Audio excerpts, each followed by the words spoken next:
আসসালামু আলাইকুম সবাইকে। আশা করি মহান আল্লাহর অশেষ রহমতে সকলে অনেক ভালো আছো এবং সুস্থ আছো। আজকে আমরা রসায়ন পঞ্চম অধ্যায়ের বেশ কিছু বহু নির্বাচনী প্রশ্ন নিয়ে আলাপ করতে যাচ্ছি। তাহলে শুরু করা যাক। প্রথমে আমাদের বলেছে কোনটির আন্তঃ আণবিক শক্তি বেশি।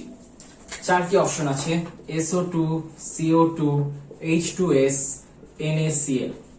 আন্তঃ আণবিক শক্তি মানে হচ্ছে অণুর ভেতরে যে শক্তি। তো এখন অণুতে যে শক্তি, এই শক্তিটা হচ্ছে গ্যাসের মধ্যে হতে পারে, তরলের মধ্যে হতে পারে, কঠিনের মধ্যে হতে পারে। গ্যাসের মধ্যে দেখা যায় এই শক্তিটা অনেক কম, কারণ গ্যাসের যে অণুগুলো থাকে এগুলো একটা আরেকটা থেকে অনেক দূরে দূরে অবস্থান করে।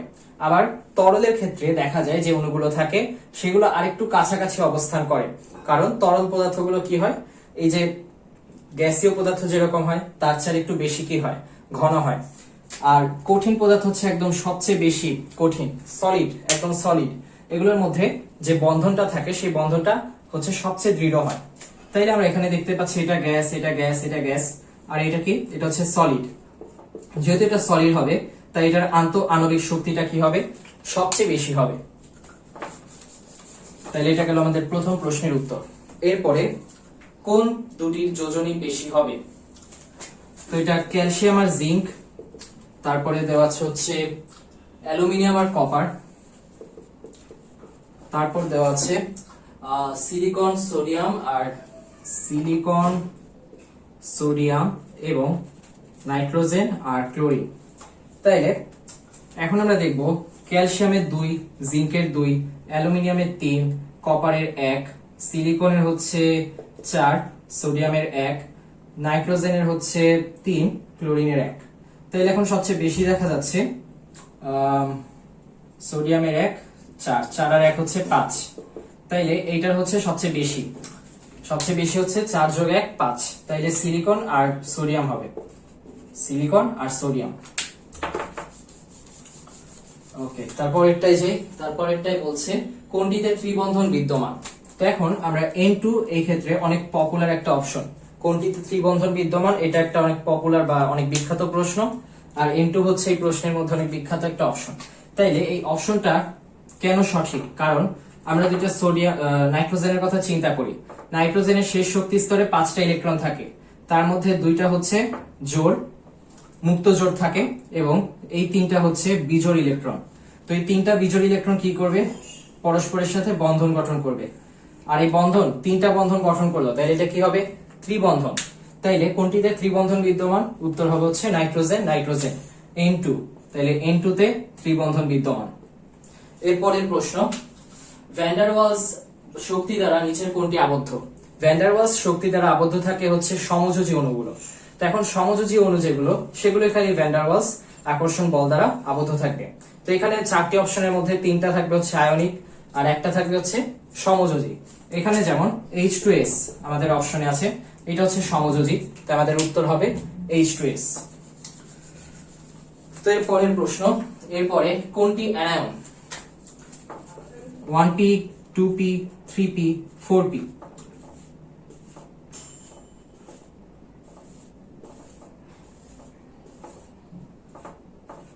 সবার শেষে 2টা করে ইলেকট্রন আছে, সবার শেষ শক্তি স্তরে 2টা করে ইলেকট্রন আছে।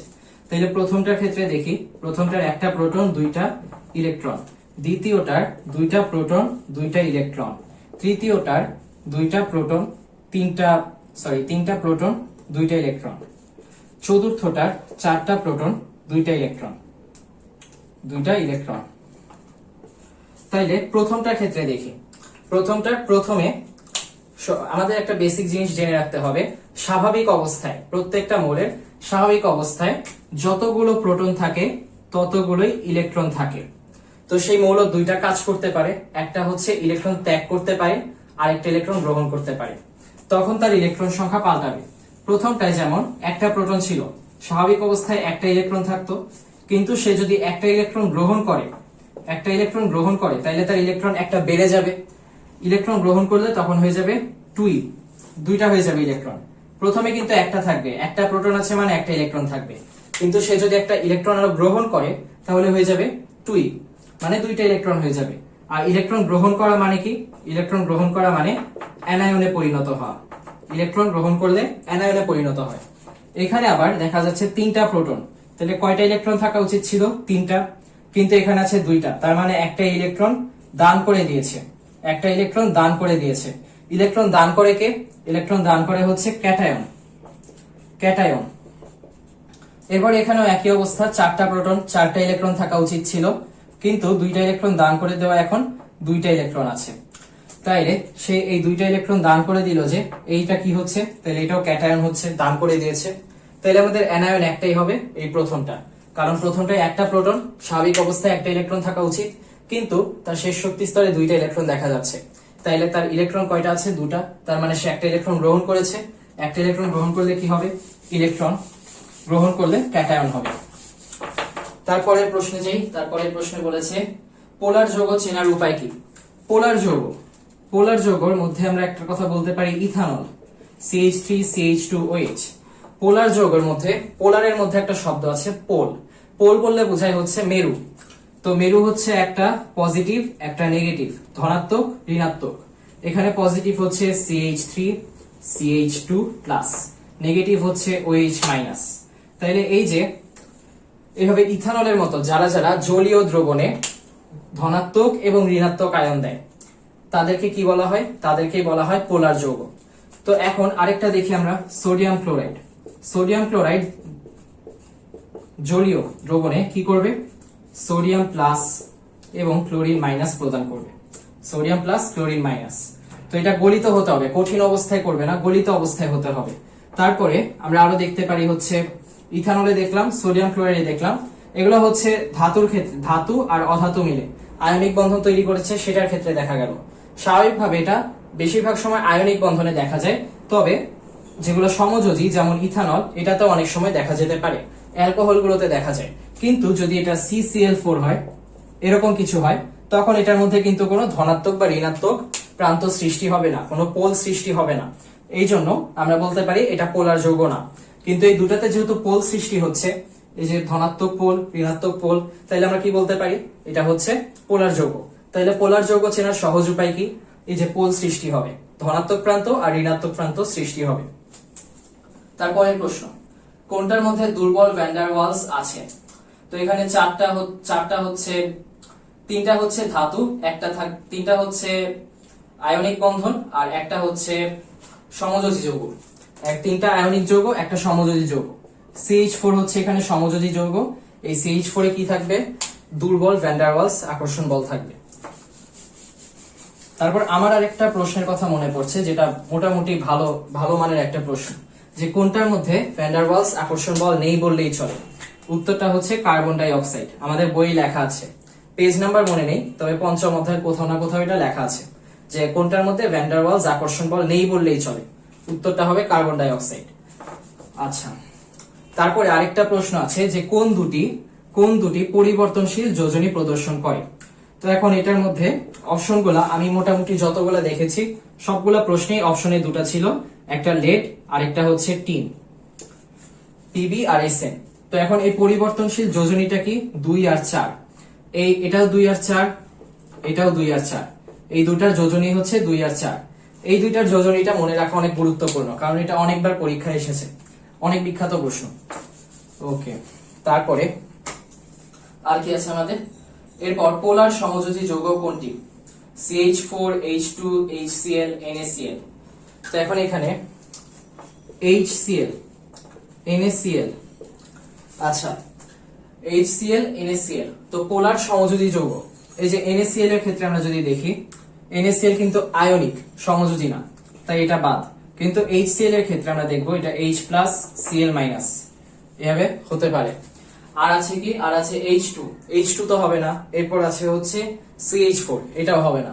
তাহলে আমাদের উত্তর হবে হচ্ছে এই যে HCl, হাইড্রোক্লোরিক অ্যাসিড।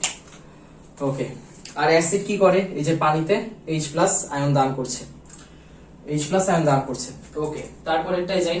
তারপর কোন দুটি পরমাণু আয়নিক বন্ধন গঠন করতে সক্ষম হবে? তো এখানে এই পরমাণু দুটার একটা হতে হবে হচ্ছে ধাতু, আর একটা হতে হবে অধাতু।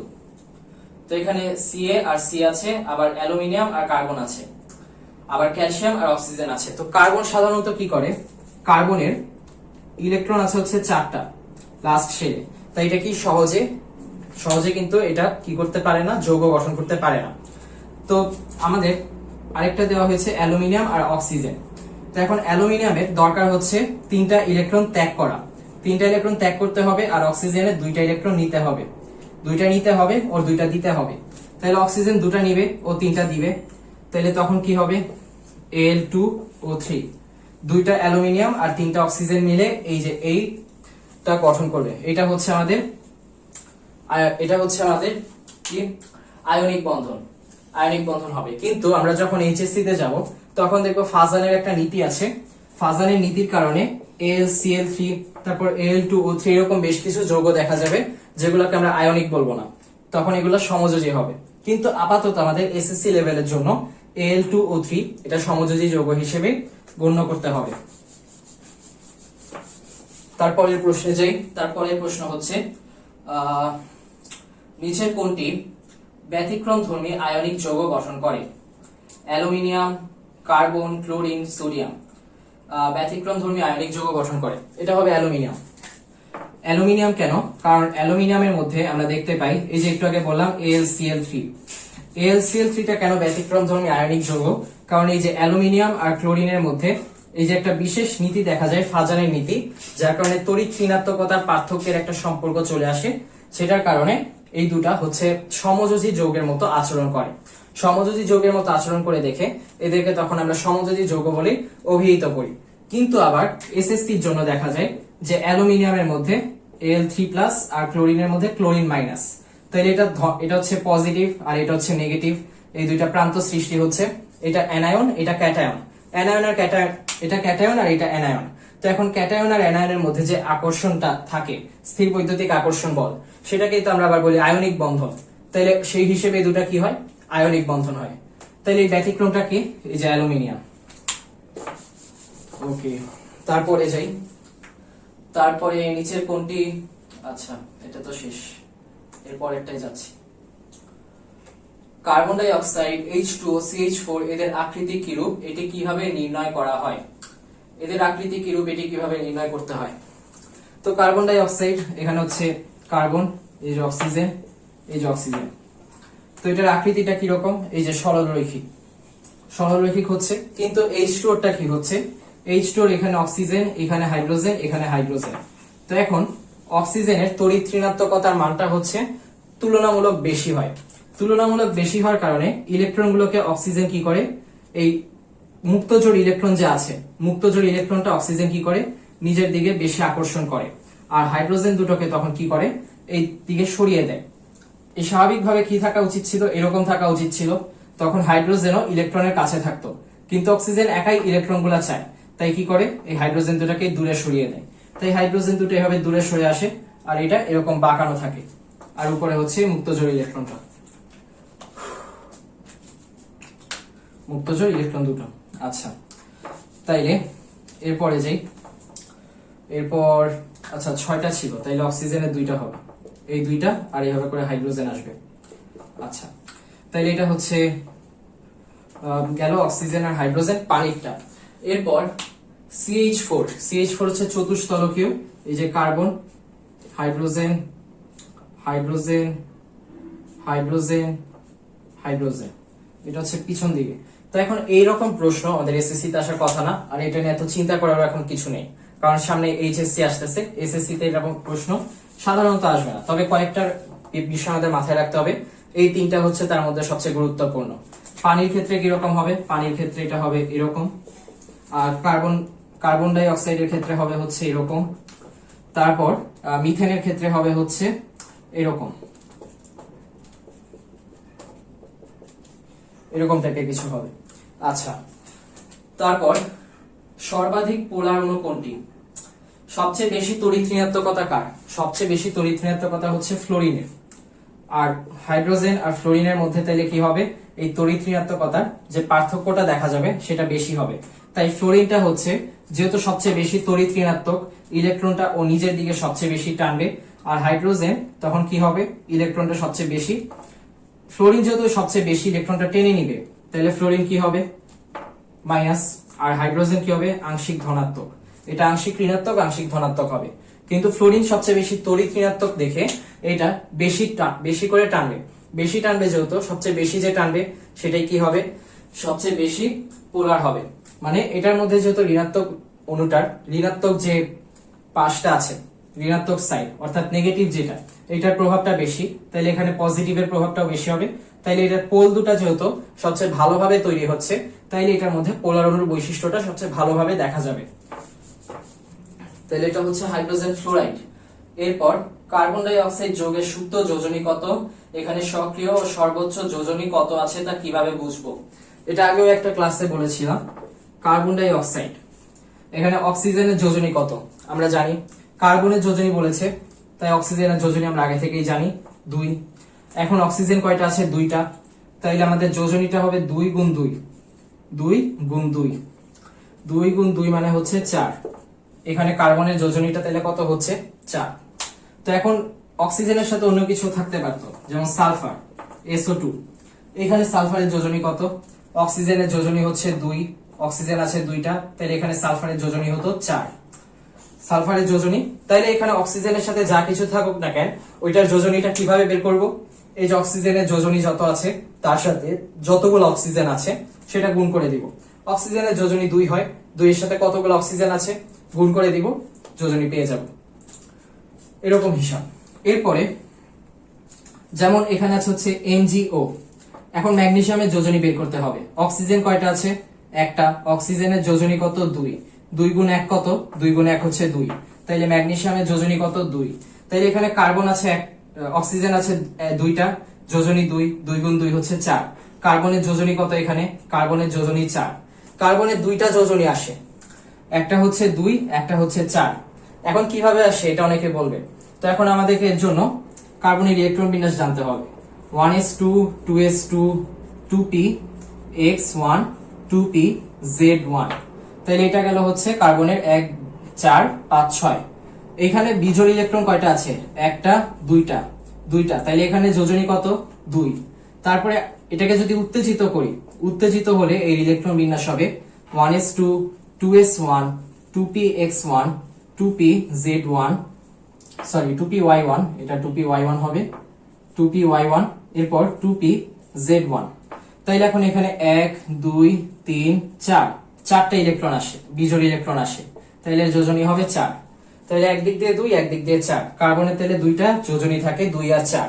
তাইলে এখন কার্বনের সুপ্ত যোজনী হবে হচ্ছে সর্বোচ্চ যোজনী বিয়োগ সক্রিয় যোজনী।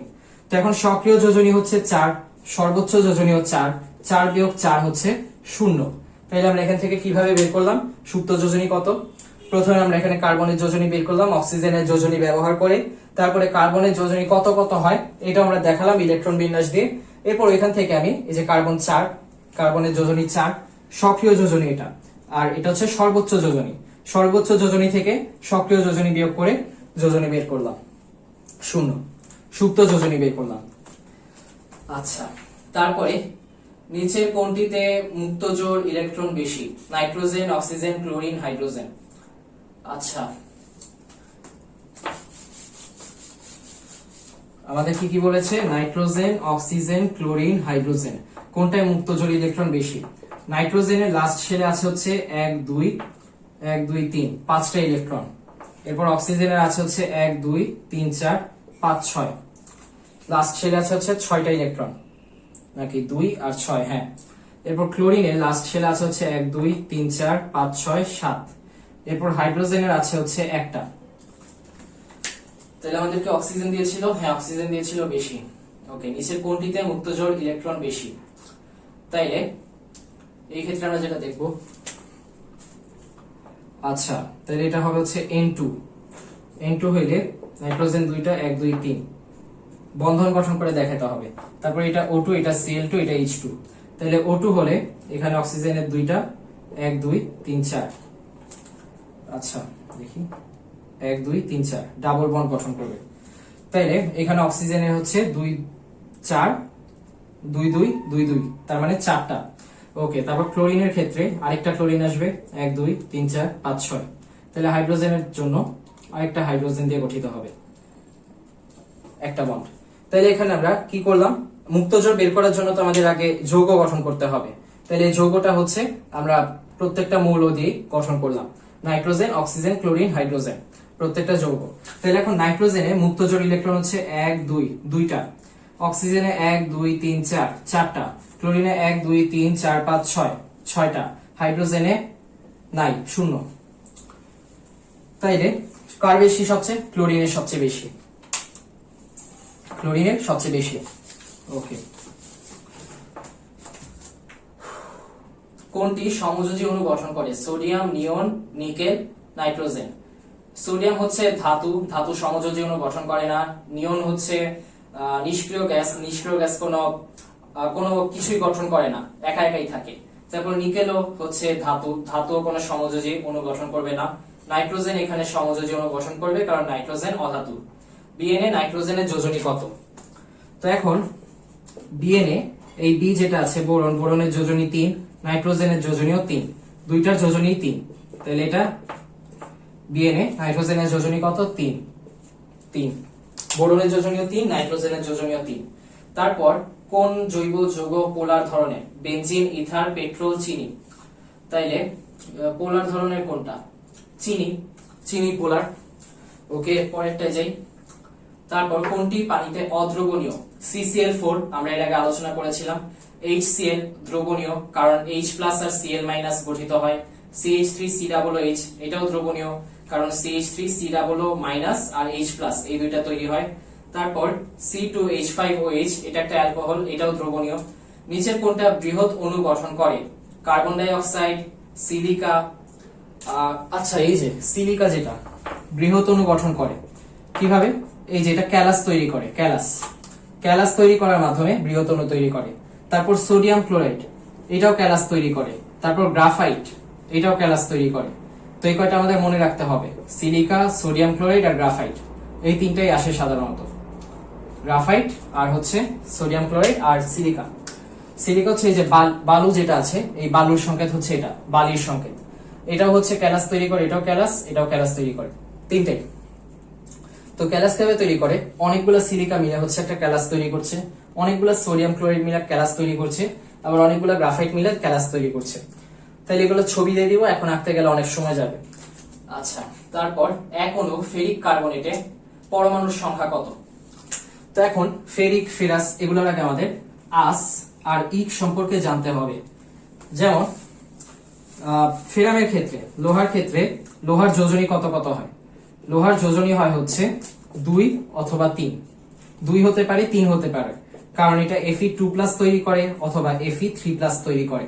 কতগুলা ইলেকট্রন ত্যাগ করে কোন ধাতু, কতগুলা ইলেকট্রন ত্যাগ করতে পারে সেটাই তার যোজনী। যেমন এখানে লোহা যেটা আছে 2টা ত্যাগ করে অথবা 3টা, তাই যোজনী হবে 2 এবং 3। তো এখন 2টা যোজনী আছে, আমরা যদি কোনো মৌলের নাম বলতে চাই যে ফেরাম অক্সাইড বা এরকম কিছু, তখন কিন্তু ঝামেলা হবে, আমরা বুঝতে পারবো না যে এটা কি 2টা ইলেকট্রন নিয়ে নাকি 3টা ইলেকট্রন নিয়ে, বা মানে 2 নাম্বার যোজনী নিয়ে নাকি 3 নাম্বার যোজনী নিয়ে, ওইটা বোঝা যাবে না। এই জন্য আসছে আস আর ইক। 2টা যোজনী যখন থাকে তখন যেটা লোয়েস্ট যেটা সর্বনিম্ন সেটার জন্য আস বসায়, আর যেটা হাইয়েস্ট সর্বোচ্চ এটার জন্য ইক বসায়। এই যে হাইয়েস্ট হচ্ছে 3, তাই 3 এর জন্য এখানে ইক বসবে, 3 এর জন্য ইক বসবে। ওকে, তাই এখানে এক অণু ফেরিক কার্বনেটে পরমাণুর সংখ্যা কত? কার্বনেট হচ্ছে CO3 2- আর ফেরিক মানে হচ্ছে Fe3+। তাইলে এখন এটা হবে Fe2CO3 তাইলে দেখি, তাহলে কয়টা পরমাণু থাকে? 2, তারপর এটা 3, আর 3 3 হচ্ছে 9, তাইলে 3 আর 2 হচ্ছে 5, 5 আর 9 হচ্ছে 14, তাহলে 14টা থাকে, 14টা পরমাণু থাকে। আর যদি বলতো কতগুলা মৌল থাকে, মৌল থাকলে আমরা বলতাম এই যে আয়রন, কার্বন, অক্সিজেন, 3টা মৌল। আর পরমাণু বললে কতগুলা করে আছে সেটাও হিসাব করতে হতো, 2 যোগ 3 যোগ 9, 14। আচ্ছা, তারপরে ফ্লোরিন অণুতে কয় জোড়া মুক্ত ইলেকট্রন আছে? ফ্লোরিন অণুতে, তো ফ্লোরিন অণুতে আমরা দেখব F2 হচ্ছে 2টা ফ্লোরিন নিয়ে, একটা ফ্লোরিনের আউটার মোস্ট শেলে থাকে 1 2 3 4 5 6 7, আরেকটা ফ্লোরিনের আউটার মোস্ট শেলে 1 2 3 4 5 6 7। তাইলে এখন এই দুইটা মিলে হচ্ছে অণু তৈরি করছে, এখানে 1 2 3 4 5 6, 6 জোড়া মুক্ত ইলেকট্রন আছে। 6 জোড়া সোডিয়াম প্লাস ক্লোরিন মাইনাস বা সোডিয়াম ক্লোরাইড আয়নিক যৌগে সোডিয়াম প্লাস আর ক্লোরিন মাইনাস আয়নের সন্নিবেশ সংখ্যার অনুপাত নিচের কোনটি? তো এখন সন্নিবেশটা বলতে কি বোঝাচ্ছে, এই যে কি বলে ক্যালাসটা তৈরি করবে, এই ক্যালাসে কিভাবে করে আয়নটা থাকছে, এই মাঝখানে একটা সোডিয়াম থাকবে, এর চারপাশে ক্লোরিন থাকবে, তাই না? এখানে ক্লোরিন, এখানে ক্লোরিন, এখানে ক্লোরিন, এখানে ক্লোরিন। তো এখন বিষয়টা হচ্ছে, আমি তো এখানে 2D দেখালাম, 2D দ্বিমাত্রিক। আমার তো সামনেও একটা থাকবে, পিছেও একটা থাকবে। এই যে এখানে হচ্ছে আমাদের সোডিয়াম, এই পাশে একটা ক্লোরিন, এই পাশে একটা ক্লোরিন, এখানে একটা, এখানে একটা, সামনে একটা, আবার পিছেও একটা। তাহলে কটা হলো? চারপাশে 4টা, সামনে একটা, পিছে একটা, 6টা। তাইলে একটা সোডিয়ামের জন্য 6টা ক্লোরিন, একটা সোডিয়ামের জন্য 6টা ক্লোরিন। আবার এই যে ক্লোরিনটা আছে, এই ক্লোরিনের উপরে সোডিয়াম, এই পাশে সোডিয়াম, এই পাশে সোডিয়াম, সামনে সোডিয়াম, পিছে সোডিয়াম, নিচে সোডিয়াম। কয়টা সোডিয়াম হলো? 6টা। তাইলে একটা সোডিয়ামের জন্য 6টা ক্লোরিন, আবার একটা ক্লোরিনের জন্য 6টা সোডিয়াম। তাইলে কয়টা হইলো? কিভাবে হইলো অনুপাত? 6:6। সামনে পিছে উপর নিচে, সামনে পিছে উপর নিচে, ডানে বামে, 6 থেকে 6টা। তো এইভাবে 6:6 আসে। আচ্ছা, এরপর নিচের কোন যৌগে লেডের যোজনী 4? PbO2, PbCl2, PbI2, PbO। তাইলে এখন আমরা একটু আগেই দেখেছিলাম PbO2 এরকম অক্সিজেনের, এরকম একটা যৌগে অক্সিজেনের যোজনী হচ্ছে 2। এই 2 এর সাথে যদি আমরা 2 গুণ করি তাহলে কত হয়? 4। এই যে অক্সিজেনের যোজনীর সাথে অক্সিজেনের সংখ্যা গুণ করলেই আমরা অক্সিজেনের প্রতিবেশীর যোজনী পেয়ে যাব। অক্সিজেনের যোজনী 2, এর সাথে অক্সিজেনের সংখ্যা 2, 2 আর 2 গুণ করলে 4, অক্সিজেনের প্রতিবেশী লেডের যোজনী এখানে 4। তাইলে এখানে কোন মৌলে লেডের যোজনী 4? এটা হচ্ছে এই PbO2। ওকে, তারপরেরটায় যাই। এরপর আছে ত্রিযোজী যৌগমূলক কোনটি? ফসফেট আমরা জানি PO4 3-। এই যে উপরে যে আয়ন, যে যৌগমূলকটা থাকে, এটার উপরে যে চার্জের সংখ্যা আছে এখানে 3-, এটাই হচ্ছে এর যোজনী। যেমন এখানে ফসফোনিয়াম যদি বলতো তাহলে PO4+, এখানে প্লাস মানে 1 হচ্ছে এটার যোজনী। ওকে, গেল। এরপরে আসি, কোনটি দ্বিযোজী? কার যোজনী 2? Silicon, barium, boron. তাইলে এই যে বেরিয়াম আছে, যে এই বেরিয়ামের যোজনী হচ্ছে 2। আর তারপরে NH4OH যৌগটিতে কয় ধরনের বন্ধন রয়েছে? আচ্ছা, এইটার মধ্যে হালকা পাতলা ইন্টার ঢুকে যায়, এটা একটু ঠিক মতো ব্যাখ্যা করি।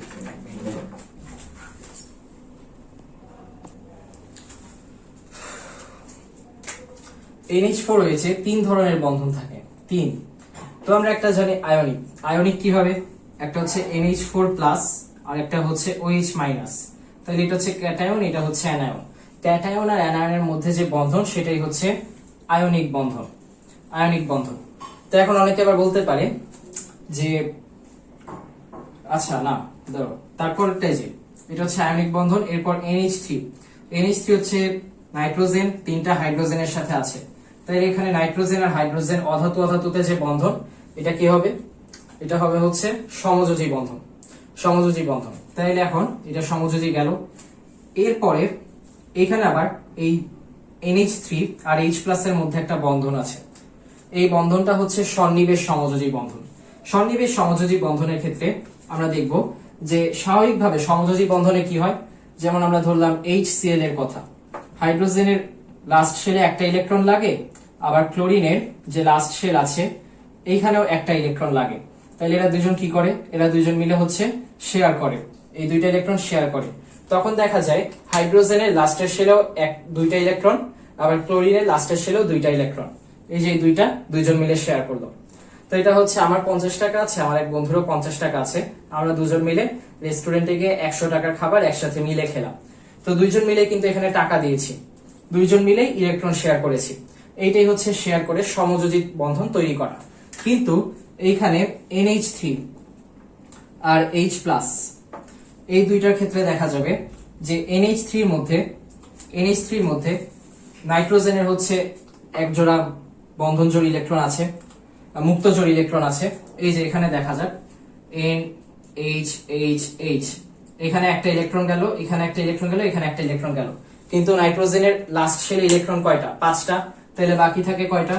2টা বাকি থাকে। এই যে 2টা বাকি আছে।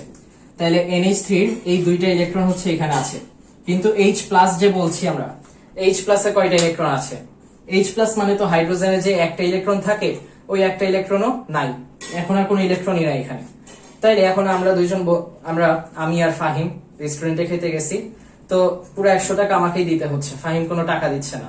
তো এখন ফাহিম কোনো টাকা দিচ্ছে না দেখে আমরা কি বলতে পারি, এই যে ফাহিম হচ্ছে এখানে কোনো টাকা দেয় নাই, কিন্তু কি করছে, আমার যে ইলেকট্রন 2টা ছিল, 2টাই কিন্তু শেয়ার করছি আমি ওর সাথে, ও কোনো টাকা দেয় নাই, তারপরেও শেয়ার করছি, এতই ভালো মানুষ আমি। তাই এই 2টা ইলেকট্রন মিলে আমরা শেয়ার করলাম, কিন্তু H+ কিছু দেয় নাই, সবটুকু কে দিছে? NH3 দিছে। ফাহিম কিছু দেয় নাই, সব দিছি কি? আমি। তাহলে সব আমি দিলাম টাকা, কিন্তু খাইলাম কে? দুইজন মিলেই কিন্তু খেলাম, দুইজন মিলেই খেলাম। তাইলে এটাকেই হচ্ছে বলে সন্নিবেশ সমযোজী বন্ধন। সন্নিবেশ সমযোজী বন্ধন আপাতত এইভাবে শিখে রাখি আমরা, সন্নিবেশ সমযোজী বন্ধন। এই যে ইলেকট্রনটা যখন দুইজন মিলে শেয়ার করবে, দুইজন মিলে দিচ্ছে, দুইজন মিলে শেয়ার করছে, তখন এটা সমযোজী বন্ধন। কিন্তু যখন ইলেকট্রন দুইজন দিচ্ছে, দুইজন শেয়ার করছে কিন্তু দিচ্ছে একজন, তখন এটা কি? সন্নিবেশ সমযোজী বন্ধন। এভাবে মাথায় রাখবো, এই দুইটাতে লিখি সন্নিবেশ সমযোজী বন্ধন, সন্নিবেশ সমযোজী বন্ধন। তাইলে এখন আমরা কি বলতে পারি? NH4 হয়েছে 3টা বন্ধন আছে, একটা আয়নিক, আর একটা সন্নিবেশ সমযোজী, আর একটা সমযোজী। আচ্ছা গেলাম, তারপরে যাই নিচের কোনটিতে সব পরমাণুর ইলেকট্রন কাঠামো একই হয়? সব পরমাণুর ইলেকট্রন কাঠামো একই হয়। তো ইলেকট্রন কাঠামো একই হয় বলতে বোঝায় যে লাস্টের শেলে, যেমন আমরা বলতে পারি লিথিয়াম, বলতে পারি অ্যালুমিনিয়াম, কার কথা বলা যায়? অক্সাইডের কথা, অথবা ম্যাগনেসিয়াম অক্সাইডের কথা। ম্যাগনেসিয়াম অক্সাইডের কথা বললে দেখা যায় যে ম্যাগনেসিয়ামের লাস্ট শেলে, ম্যাগনেসিয়ামের শেল কয়টা?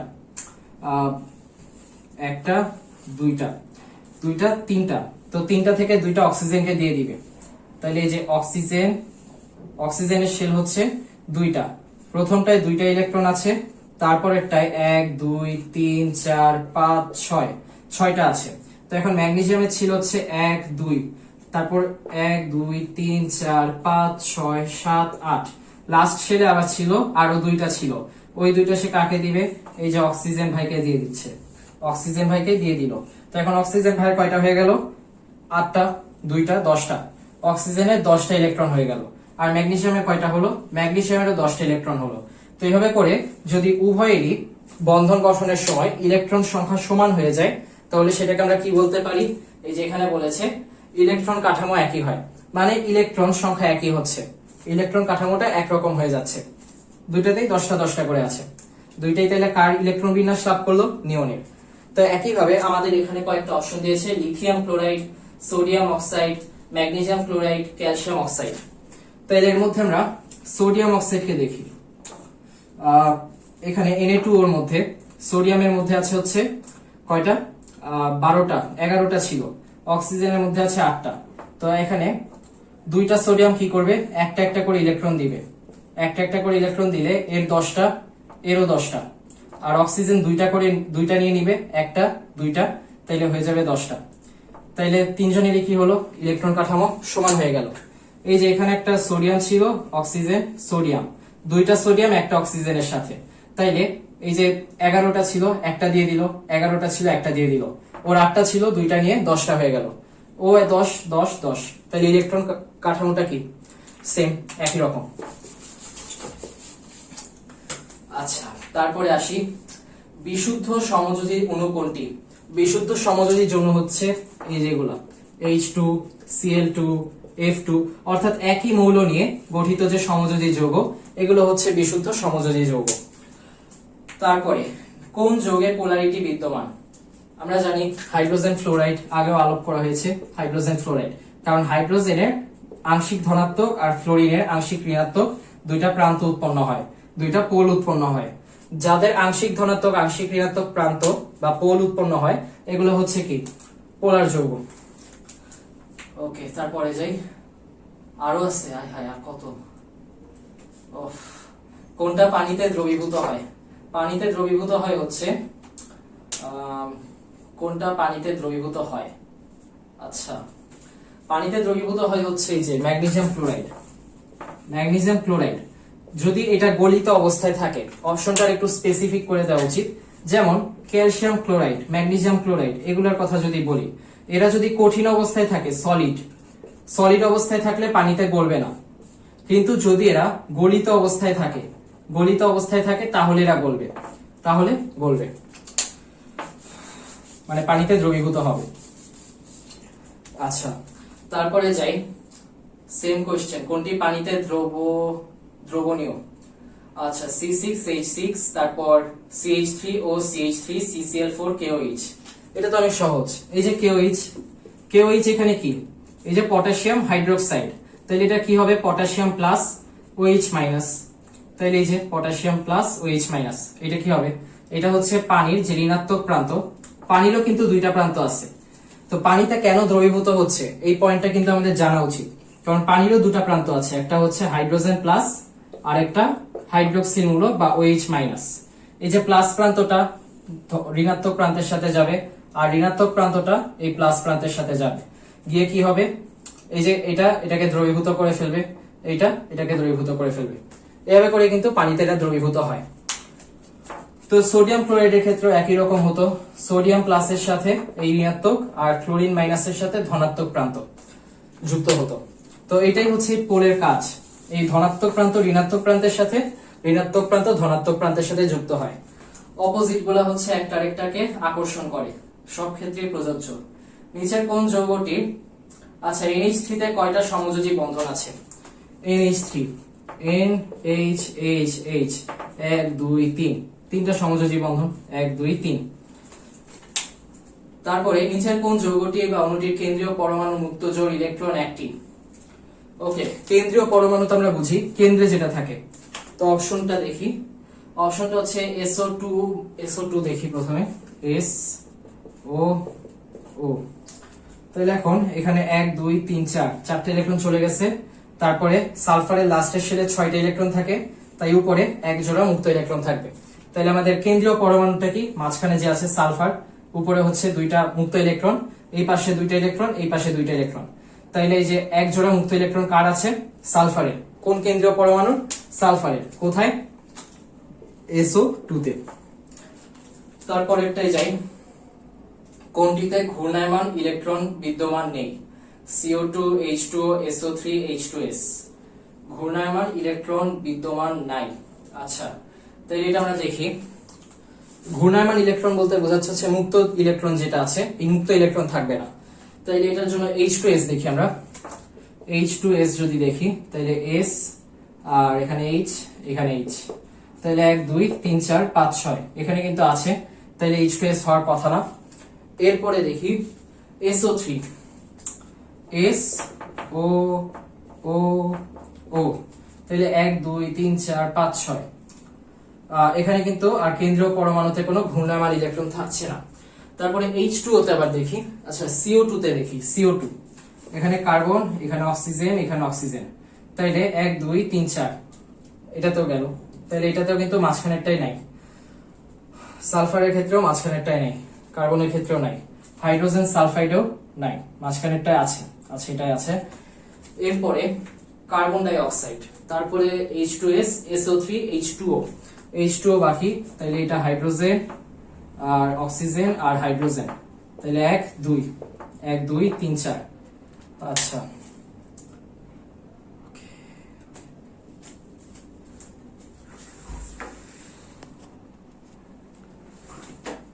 তাহলে একটু আগে আমরা যেটা দেখলাম, এটা সম্ভবত পাঞ্জেরির প্রশ্ন, যে কারণে প্রশ্নের মধ্যে অনেক ঝামেলা আছে। কারণ আমরা যে কয়টা দেখলাম, কি কি দেখছিলাম, কার্বন ডাই অক্সাইড, পানি, SO3, H2S। প্রথমে দেখি কার্বন ডাই অক্সাইড, তারপরে দেখব পানি, তারপরে H2S, আর সবশেষে দেওয়া আছে SO3। এই কয়টা। তো এখন কার্বন ডাই অক্সাইডে মুক্ত জোড় ইলেকট্রন হিসাব করবো এইভাবে, মাঝখানে কোনো মুক্ত জোড় ইলেকট্রন নেই, ঠিক আছে, মাঝখানে নেই, কারণ এখানে দুইটা, এখানে দুইটা, টোটাল 4টা ইলেকট্রনই চলে গেছে। আর অক্সিজেনের থাকবে হচ্ছে এক জোড়া। নাম এখানে 1 2, এখানেও 1 2, দুই জোড়া করে থাকবে, এখানেও 2 জোড়া, এখানেও 2 জোড়া, কারণ অক্সিজেনের লাস্ট শেলে 6টা ইলেকট্রন আছে, 1 2 3 4 5 6। আর পানির ক্ষেত্রে হচ্ছে অক্সিজেন হাইড্রোজেন হাইড্রোজেন, এখানে 2 জোড়া করে আছে, 2 জোড়া 1 2 3 4 5 6। আর হাইড্রোজেনের কোনো ইলেকট্রন নেই, লাস্টে কোনো ইলেকট্রন নেই। আর H2S এর ক্ষেত্রে HSS, সালফারের 1 2 3 4 5 6, তারপর এরকম 1 2 3 4 5 6।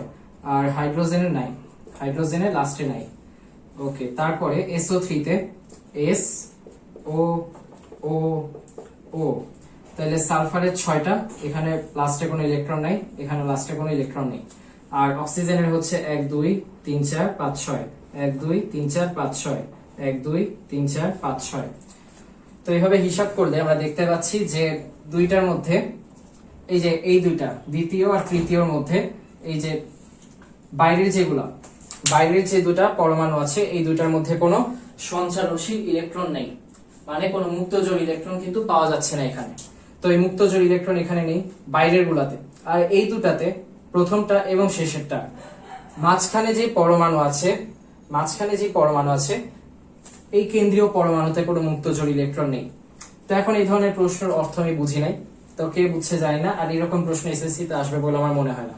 এসএসসি তে আসবে কোন পরমাণু বা কোন যৌগের মধ্যে কেন্দ্রীয় পরমাণুতে মুক্তজোড় ইলেকট্রন আছে, অথবা কেন্দ্রীয় পরমাণুতে মুক্তজোড় ইলেকট্রন নেই। এরকম প্রশ্ন আসার কথা না, বাজে প্রশ্ন, অথবা আমি পারি না দুটার একটা। ওকে, তারপরে আছে হচ্ছে ক্যালসিয়াম পার ম্যাঙ্গানেটের একটা অণুতে পরমাণু থাকে কয়টি? ক্যালসিয়াম পার ম্যাঙ্গানেট। তো এখন পটাশিয়াম পার ম্যাঙ্গানেট আমরা সবাই জানি KMnO4। তাহলে ক্যালসিয়াম পার ম্যাঙ্গানেট কি হবে? পটাশিয়ামের যোজনী ছিল 1, তাহলে লাস্টে যাচ্ছে 1। ক্যালসিয়ামের যোজনী হচ্ছে 2, তাহলে এটা হবে MnO4 2, কারণ ক্যালসিয়ামের যোজনী হচ্ছে 2। আর এখন ম্যাঙ্গানেটের হচ্ছে MnO4 মাইনাস, এটা হচ্ছে ম্যাঙ্গানেট। আর ক্যালসিয়াম হচ্ছে 2+, তাহলে উপরে 2টাই নিচে চলে আসছে, এই যে, আর এখানে 1টা এখানে চলে আসছে। তাহলে ক্যালসিয়াম এখানে আছে কয়টা পরমাণু আছে? একটা। আর ম্যাঙ্গানিজ আছে হচ্ছে 2টা। অক্সিজেন 4 গুণ 2 হচ্ছে 8টা, তাহলে 8 যোগ 2 হচ্ছে 10, 10 যোগ 1 হচ্ছে 11। 2, আচ্ছা 2 আর 4, 2 4 দুগুণে 8, 8 আর 2 10, আর 1 11, তাহলে 11 হবে উত্তর, আশা করছি। এরপর সিলিকনে বিজোড় ইলেকট্রনের সংখ্যা কত? সিলিকনের ইলেকট্রন বিন্যাস করি 1s2 2s2 2p6 3s2 3p2। তাহলে এখন এখানে 2 2 4 10 10 আর হচ্ছে 12 আর 14, এটাই সিলিকন। এখন এটাকে আমরা একটু উত্তেজিত করার বা একটু ভেঙে লিখি, এটা কি হবে? 3px1 3py1 3py1। কিন্তু আসলে এটা কি হওয়ার কথা? এই যে 1s2, এটাকে আরেকটু সাজিয়ে লিখি 2s2 2p6, একটু উত্তেজিত করলে এখানে 3s1 হবে 3px1 3py1 3pz1। এখানে z এ কেউ ছিল না, কিন্তু এখানে আমরা s এ একটা রেখে লাস্ট একটা নিয়ে আসতে পারি। এটা হচ্ছে সিলিকনের যোজনী, লাস্টে 4টা ইলেকট্রন থাকে। তো এই 4টা ইলেকট্রন দিয়ে দিলে কিন্তু সে স্থিতিশীল হয়, এই যে স্থিতিশীল হয়। সিলিকনের এই যে 14টা ইলেকট্রন আছে, এই 14টার মধ্যে সে 10টা ইলেকট্রন যদি বানাতে পারে তাহলে কিন্তু সে স্থিতিশীল হবে। তাইলে সিলিকন 4টা ইলেকট্রন দিয়ে দিবে, লাস্টে 4টা বিজোড় ইলেকট্রন থাকবে, এবং সে দিতেও পারবে কয়টা? 4টা। হয় 4টা দিবে, না হয় 4টা নিবে। তাই তার এই যে 4 হবে হচ্ছে কি যোজনী। তাইলে সিলিকনের বিজোড় ইলেকট্রন সংখ্যা কত এখানে? 4। ওকে, তারপর ফসফরাসের একটা অণুতে পরমাণু কয়টি? 2 4 6 8। ফসফরাসের একটা অণু। তো এখন ফসফরাস হচ্ছে একটা ফসফরাসের লাস্টে আমরা জানি কয়টা থাকে? 5টা ইলেকট্রন থাকে। 5টার মধ্যে 2টা হচ্ছে মুক্তজোড়, 1 2 3, 3টা হচ্ছে একা আছে। এরপর আরেকটা ফসফরাসে 2টা হচ্ছে মুক্তজোড়, 1 2 3, 3টা একা আছে। আরেকটা ফসফরাসে 2টা মুক্তজোড়, আর 1 2 3 তিনটা একা, আরেকটা ফসফরাসে দুইটা মুক্ত জোড় 1 2 3 তিনটা একা। তো এখন এই ইলেকট্রন গুলোকে আমরা লাগিয়ে দিই একটাকে আরেকটার সাথে, এটাকে এটার সাথে লাগালাম, এটাকে এটার সাথে লাগালাম, এটাকে এটার সাথে লাগালাম, এই মাঝখানেরটা এটার সাথে লাগালাম, এটাকে এটার সাথে লাগালাম, এটাকে এটার সাথে লাগালাম। তাহলে কয়টা ফসফরাস মিলে গঠিত হলো? 1 2 3 4, চারটা ফসফরাস মিলে এই P4 একটা অণু গঠন হলো এভাবে। আর সালফারের ক্ষেত্রে কি রকম হয়? মুকুটের মতো, এখানে একটা, এখানে একটা, এখানে একটা, এখানে একটা, এখানে একটা, এখানে, এখানে, এখানে 1 2 3 4 5 6 7 8।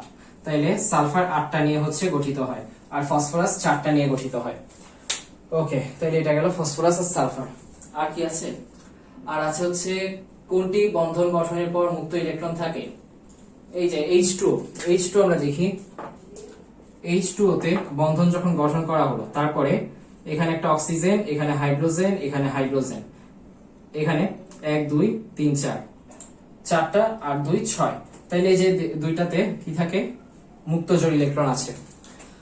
আর বন্ধন গঠনের পর মুক্ত ইলেকট্রন থাকে এই যে H2O। তারপরে আর 137 পারমাণবিক সংখ্যা বিশিষ্ট দুটো মৌল যুক্ত হয়ে যে যৌগ গঠন করে তার জলীয় দ্রবণ। আচ্ছা 1 আর 37, আচ্ছা আচ্ছা বুঝতে পারছি, এটা বলছে 1 এবং 37, 1 এবং 37 নাকি 13 আর 7? আর আচ্ছা 1 আর 37 না হয়ে মনে হয় 13 আর 7 হবে। এটা কোনো কমা টমা দেখতে পাচ্ছি না, তাই অসুবিধা হচ্ছে। তো এখন 13 আর 7 যদি হয় তাহলে এটা হবে হচ্ছে অ্যালুমিনিয়াম আর নাইট্রোজেন, তা হওয়ার কথা না। আবার যদি 1 আর 37 হয়, 37 হচ্ছে ক্লোরিনের কাছাকাছি, ক্লোরিনের 35.5, তাহলে 1 হচ্ছে হাইড্রোজেন আর ধরলাম এটা 35.5 যদি দেয় তাহলে এটা ক্লোরিন, তাহলে হাইড্রোজেন আর ক্লোরিন, তাহলে এই দুইটা মিলে যে যৌগ গঠন করবে সেটা হচ্ছে HCl।